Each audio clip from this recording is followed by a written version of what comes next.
दोस्तों नमस्कार। मैं अच्छा हूँ। उम्मीद करता हूँ आप सब लोग भी अच्छे होंगे। दोस्तों आज की कहानी मुंबई से रजिया जी ने भेजी है, तो आगे की कहानी उन्हीं की तरफ से सुनाने जा रहा हूँ। दोस्तों मेरा नाम रजिया है और मैं फ़िलहाल मुंबई में रहती हूँ। ये घटना मेरे अब्बू के साथ घटी थी। अब्बू ने बताया था कि एक बार भी अपने गांव उत्तर प्रदेश गए हुए थे। वहाँ उन्हें एक बार एक शादी में जाना पड़ा। अब्बू ने बताया कि उन्हें शादी वाली जगह सुबह 7 या 8 बजे तक पहुँचना था। तो वे और उनके एक दोस्त आबिद घर से लगभग 11 बजे गाड़ी से निकले थे।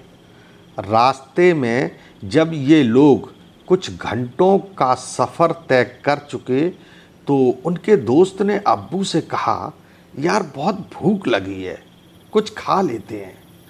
अब्बू खाना साथ में लेके गए थे, तो गाड़ी से उतरकर एक पेड़ के नीचे बैठकर खाना खाने लगी। खाने में नॉनवेज था। अब्बू बताते हैं कि जब खाना खाने बैठे तो रास्ता एकदम सुनसान पड़ा हुआ था। सर्दियों का मौसम था, रात का वक्त, तो चारों तरफ सन्नाटा पसरा हुआ था। अब्बू ने खाना खाया और नॉन वेज की उन हड्डियों को वहीं फेंक दिया और अपने दोस्त से बोले, एक काम कर, तू गाड़ी में बैठ, मैं ज़रा टॉयलेट करके आता हूँ, मुझे टॉयलेट आ रही है। अब्बू ने पानी की बोतल ली और उसी पेड़ की दूसरी तरफ जाकर बैठ गए। अभी वो बैठे ही थे, तभी अब्बू ने देखा दूर सामने से कोई चलता हुआ उन्हीं की तरफ आ रहा है। जब वो बिल्कुल नज़दीक पास आने लगा तो उन्होंने अपना मुंह दूसरी तरफ घुमाते हुए जोर से चिल्लाए, यार उधर दूसरी तरफ जाना। उन्हें आबिद की यह बात अजीब सी लगी कि जानते हुए भी वह उन्हीं की तरफ आ रहा था जहाँ वे बैठे थे। यही सोचकर उन्होंने अपनी मुंडी दूसरी तरफ करके उसे डांटा था। पर कुछ देर बाद जब उन्होंने वहाँ देखा तो वहाँ कोई भी नहीं था। उन्होंने बताया कि तभी मेरा दोस्त आबिद, जो कि गाड़ी पर था, वहाँ से मुझे आवाज़ देकर पूछने लगा कि मैं किससे बातें कर रहा हूँ। मैंने पूछा कि तू कहाँ है। वह बोला, मैं तो गाड़ी के पास ही हूँ। अब्बू ने बताया कि यह देखकर उन्हें काफ़ी डर लगने लगा। अब अब्बू सोच रहे थे कि उनकी दाईं ओर गया आदमी कौन था। अब वे जल्दी जल्दी उठकर वहाँ से गाड़ी की तरफ आने लगे। तभी शायद वही आदमी जो अभी कुछ देर पहले दिखा था, सामने आकर खड़ा हो गया, जो काफ़ी लंबा और चौड़ा दिख रहा था। उसने काले रंग के कपड़े पहन रखे थे। वह अब अब्बू को घूरने लगा और फिर उन हड्डियों की तरफ देखने लगा जो खाना खाने के बाद अब्बू ने फेंकी थी। अब्बू को लगा कि शायद उनसे गलती हो गई जो उन्होंने इन हड्डियों को यहाँ फेंक दिया। अब अब्बू जल्दी जल्दी उन हड्डियों को वहाँ से उठाने लगे। तभी अचानक किसी हवा के झोंके की तरह उस आदमी ने अब्बू को इतनी जोर का धक्का दिया कि वे दूर जाकर गिरे और उन बिखरी हुई हड्डियों में से एक एक करके उठाकर खाने लगा। अब्बू बताते हैं कि जब वह उन हड्डियों को दांतों से तोड़ रहा था तो उन हड्डियों की आवाज़ इतनी तेज हो रही थी जिसे देखकर अब्बू काफ़ी भयभीत होकर उसे देख रहे थे। और फिर देखते ही देखते वो सारी हड्डियां चबा कर खा गया। उसके बाद उसने मेरी तरफ देखा। मुझे ऐसा लगा कि जैसे उसने इन हड्डियों को चबाया है, ऐसे ही ये मुझे भी चबाने वाला है। और तभी मैं ज़ोर ज़ोर से अपने दोस्त आबिद को आवाज़ें मारने लगा। आबिद जो पास में ही गाड़ी के अंदर बैठा था, तुरंत मेरे पास आया और मुझ पर ही भड़कते हुए बोला, क्यों इतनी जोर जोर से चीख रहे हो, क्या हो गया तुझे? अब मैं सोच रहा था कि इतना लंबा चौड़ा आदमी मेरे सामने खड़ा होकर इतनी जोर जोर से हड्डियां चबा रहा था, क्या आबिद को दिखाई नहीं दे रहा था जो हमसे बार बार पूछे जा रहा है कि क्या हुआ क्या हुआ? मैं उस पर चिल्लाते हुए बोला, तुझे ये सामने खड़ा आदमी दिखाई नहीं दे रहा? वास्तव में भी आबिद को वो डरावना और भयानक लंबा चौड़ा आदमी दिखाई नहीं दे रहा था, क्योंकि वो बिल्कुल उस आदमी की बगल से चिपक कर मेरी तरफ आया और मेरा हाथ पकड़कर गाड़ी की तरफ खींचते हुए बोला, चल यहाँ से, हमें निकलना भी है।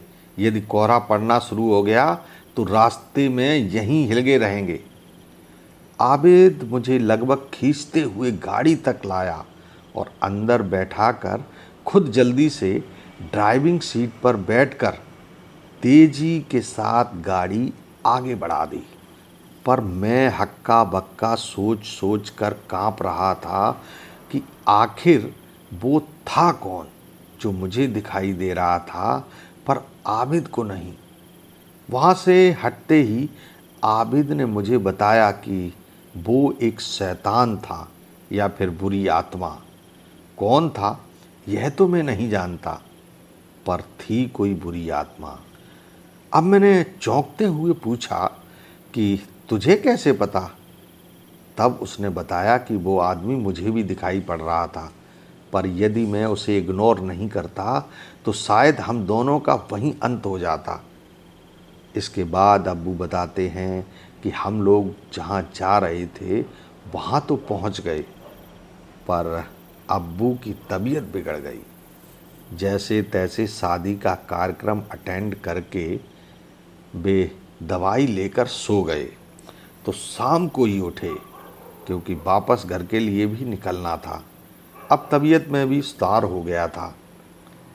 अब अब्बू को लगा कि चलो उस मुसीबत से बच तो गए, अच्छा हुआ, वरना न जाने क्या असर होता हम दोनों का। पर जब वे दोबारा रात 11 बजे घर के लिए निकले तो उन्हें फिर से डर सताने लगा। उन्होंने आबिद से आशंका जताते हुए पूछा कि जब हम लोग उस पेड़ से होकर गुजरेंगे तो दोबारा वो शैतान तो नहीं मिल जाएगा? पर आबिद ने मुझे दिलासा देते हुए कहा, ऐसा नहीं होता, ऐसे लोग एक जगह थोड़ी ना रुके रहते हैं, और फिर तू फिक्र मत कर, मैं हूँ ना। अब हम लोग गाड़ी में बैठे और निकल पड़े। शुरू में तो मुझे नींद नहीं आई और मैं उसी पेड़ वाले आदमी के बारे में सोचता रहा, और फिर कब नींद आ गई यह पता नहीं चला। पर जब गाड़ी एक झटके के साथ रुकी तो मेरी आँख खुल गई। मैंने समय देखा तो 3 बज रहे थे। मैंने इधर उधर देखा तो मेरी रूह कांप गई। गाड़ी ठीक उसी पेड़ के पास रुकी थी। यह देखकर मेरी तो हालत खराब। मैंने गुस्से में आबिद से कहा कि तुमने गाड़ी यहाँ क्यों रोक दी? तो आबिद बोला कि मैंने गाड़ी यहाँ नहीं रोकी, गाड़ी तो अपने आप यहाँ रुक गई। और उसने गाड़ी में चाबी लगाकर दिखाते हुए कहा कि देख, मैं गाड़ी स्टार्ट कर रहा हूँ पर यह होगी नहीं। और दोस्तों, अब्बू ने बताया कि उसी वक्त देखते ही देखते आबिद की आवाज़ बदल गई। उसकी आवाज़ अब भारी और डरावनी हो चुकी थी। ऐसा लग रहा था कि आबिद के गले से 4 लोगों की एक साथ डरावनी आवाज़ें निकल रही थीं। अब वह गाड़ी से उतरा और पेड़ के पास जाकर खड़ा हो गया। अब्बू की तो डर के मारे हालत खराब थी, पर उनके पास कोई चारा नहीं था। अब्बू ने बताया कि उन्होंने हिम्मत जुटाई और आबिद के पीछे पीछे ही वो भी पेड़ के पास ही पहुंच गए कि आखिर आबिद क्या कर रहा है। और तभी उन्होंने देखा कि आबिद उनसे कुछ कहने लगा कि मुझे खाना दे, खाना खाना है, खाना ला के दो। अब्बू ने बताया कि मैंने उससे कहा कि खाना तो हम लोग खाकर आए थे और रात के 3 बजे इस सुनसान जगह पर मैं खाना कहाँ से लाऊं।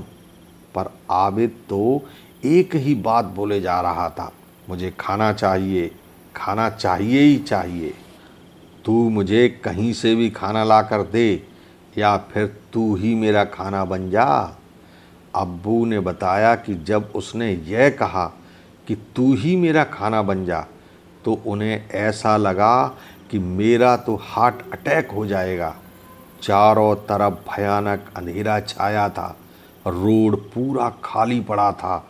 अब्बू सोच रहे थे कि काश कोई गाड़ी इस रास्ते से गुजरे और उन्हें देखकर रुक जाए तो शायद जान बच जाए। तभी उन्होंने देखा कि कोई जंगली जानवर भागते हुए आबिद के पैरों के पास से गुजरा। उन्होंने आबिद को हटने के लिए कहने ही वाले थे कि अचानक से आबिद ने उस जंगली जानवर के ऊपर से लात मारी तो जंगली जानवर वहीं मर गया।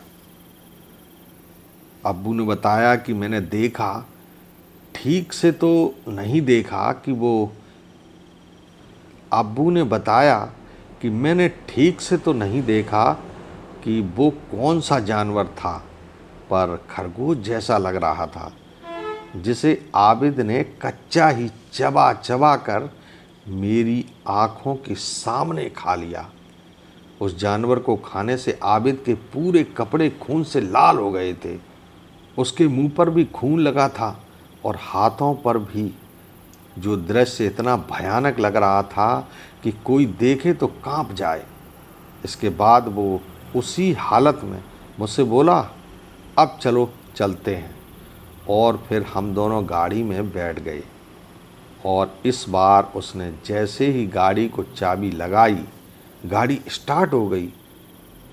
इसके बाद हम लोग वहाँ से निकल आए। मैं गाड़ी में आबिद के साथ बैठा तो था, पर आपको शब्दों में नहीं बता सकता कि उस वक्त मेरी क्या हालत हो रही थी। अब 4 बजते बजते आबिद नॉर्मल हो चुका था और जब हम लोग घर पर पहुंचने के बाद गाड़ी से उतरे तो आबिद अपने आप को ही देखकर बुरी तरह चौंक गया।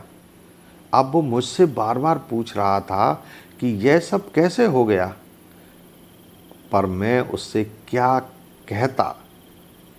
लेकिन मैंने उससे कहा कि घर चलो, पहले तू नहा धोकर कपड़े चेंज कर ले, फिर बात करेंगे।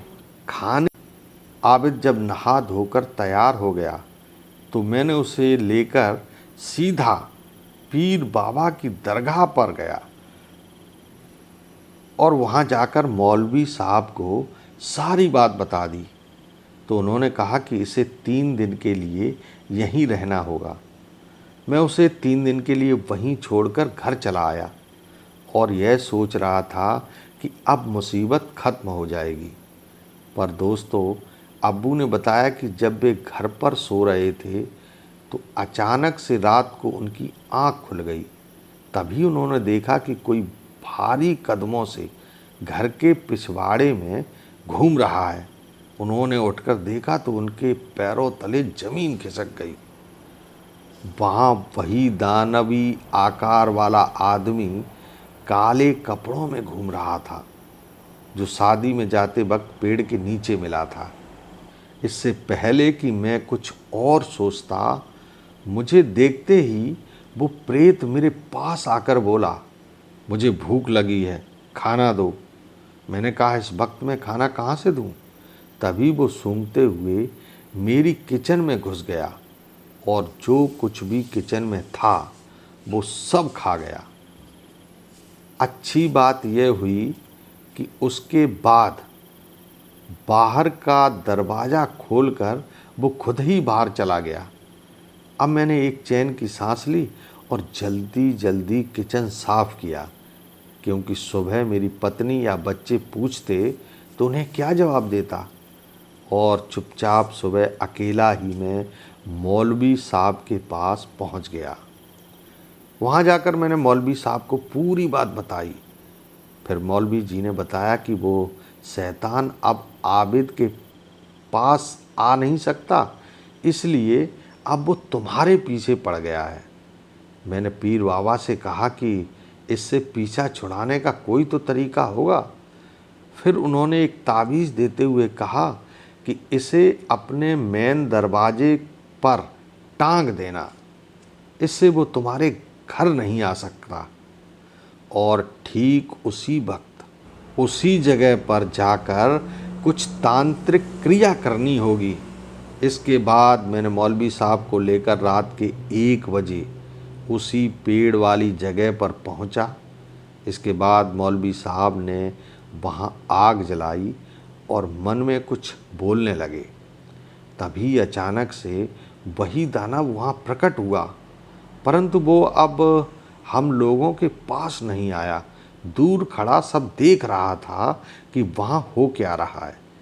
इसके बाद मौलवी साहब ने जलती हुई आग से कुछ निकालकर उसी शैतान की तरफ फेंका, जिसे उठाकर वो शैतान खाता हुआ वहाँ से गायब हो गया। इसके बाद हम लोग घर लौट आए। मैंने मौलवी साहब को शुक्रिया अदा किया। उसके बाद हमें वो शैतान फिर कभी दिखाई नहीं दिया। तो दोस्तों, रजिया जी की कहानी आपको कैसी लगी कमेंट्स करके हमें ज़रूर बताना। कल फिर मिलेंगे किसी नई कहानी के साथ। तब तक आप सभी खुश रहें, ऐसी दुआ करता हूँ। नमस्कार दोस्तों।